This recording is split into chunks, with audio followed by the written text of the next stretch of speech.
Hi, good morning, everybody. I had to put on some makeup so I felt like a human being because I'm miserable. I'm in complete agony. But thank you for all the calls, the texts, the emails, the soups you've dropped off, just checking on my family, helping with my dog.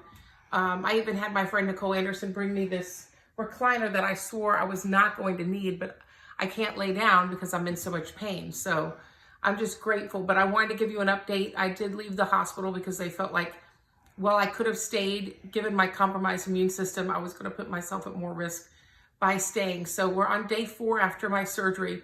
This is our guest room downstairs, and thank God I have it.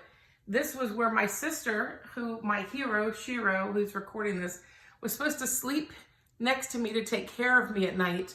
And but Gabriel came home and saw me, and he cried, and he said, his word was about, nobody's going to tell me what my emotions should be, and I'm sad.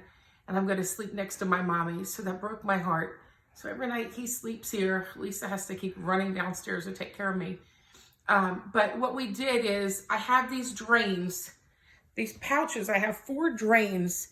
I'm not going to take them out because they're really gross. It's full of fluid like blood. On my YouTube channel, I am going to show a little more detail for people who want to learn more because I believe knowledge is power. I'm just not going to post them on social media. You'll have to look for them. But these drains, I have tubing for the drains coming out here from the incisions and here. So I have 4 drains that will last about 4 weeks. And what my sister has to do is she has to record the amount of fluid that's coming out of each drain. And when it gets low enough, eventually they'll take one out at a time.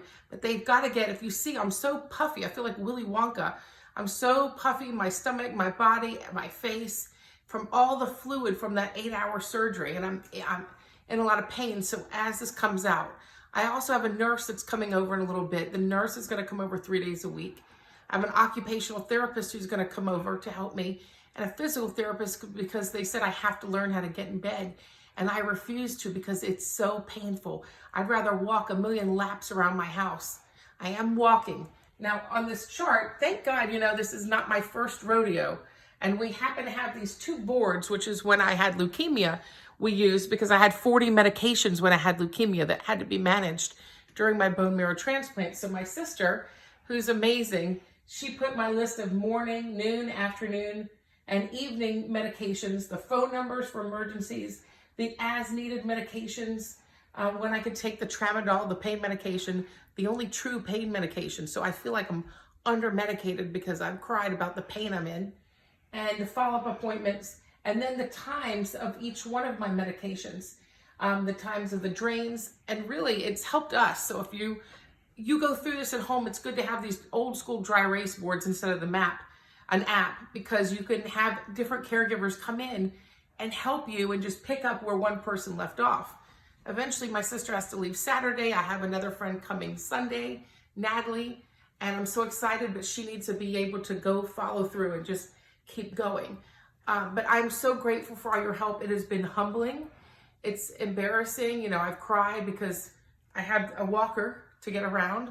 Now, you may know people who've gone through a double mastectomy and maybe things have been different. They didn't need a walker, but I can barely walk without pain.